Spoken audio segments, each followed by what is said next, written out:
So the future has finally arrived in Brazil. Yeah, and it's very, very slow and very expensive.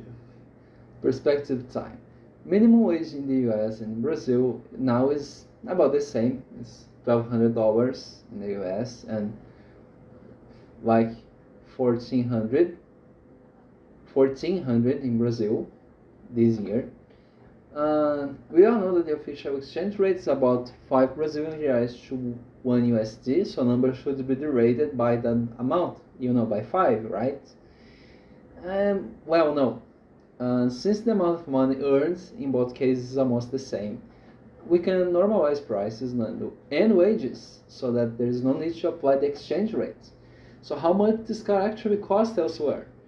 Estimates say it costs about $9,700, which would be a blast in America given how cheap it is. In Brazil, that's a different story. Brazil imposes a 92% import tariff on all imports, with no restrictions concerning value or size, except for companies that have close ties with the government, and pay almost nothing in taxes because, well, products are made in China, but they say it's made in Brazil because some Brazilian worker actually, tighten a screw and they call it a product that's entirely made in Brazil. It's actually not. In practical terms, this means that the exchange rate should be about twice of its current value because it's a 92% tax, which is nearly 100%.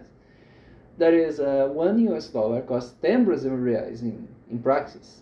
So the absolute worst case scenario for this car would imply a final price of 97,000 reais.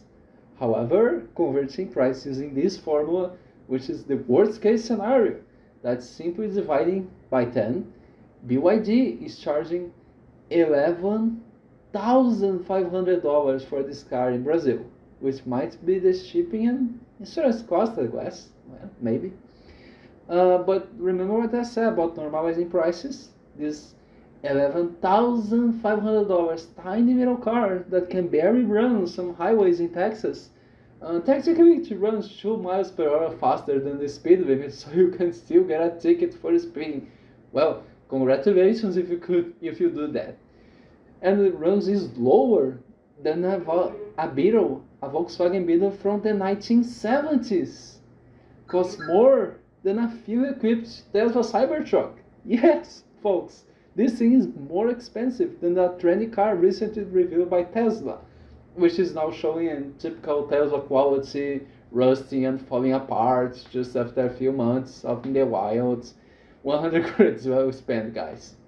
Anyway, this car is likely to become an endless money pit in a few years. BYD has no plans to build battery cell manufacturing plants in Brazil. Remember, battery packs and battery cells are not the same. Battery packs contain the cells. If you have a Tesla, that's like thousands of small cells. But in the case of BYD with their new Blade battery, it's like a few tens or a few hundreds of them. So it's less cells in a smaller package. But each one of those cells, tens of them, will cost 92% here. They cost more than in other overseas markets. And remember, the exchange rate is 1 to 5. I can see in the future people screaming in the streets, leaving these cars in junkyards or trying to install an internal combustion engine on them. I kid you not.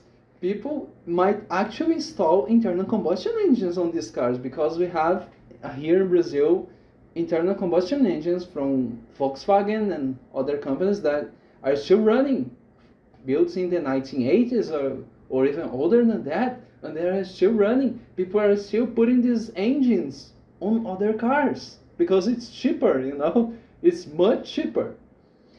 Well, maybe I'm wrong about these electric cars. Maybe these cars will become a lot cheaper and BYD will cover the batteries against any kind of damage.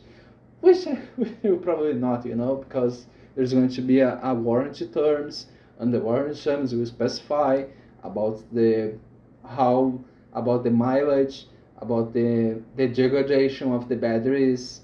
I read their warranty terms, and it says something like if you supercharge it outside the BYD network, the warranty will be voided. No warranty if you charge elsewhere. So, well, that's it. Thanks for watching. See you later on this dumpster fire that is Brazil has become.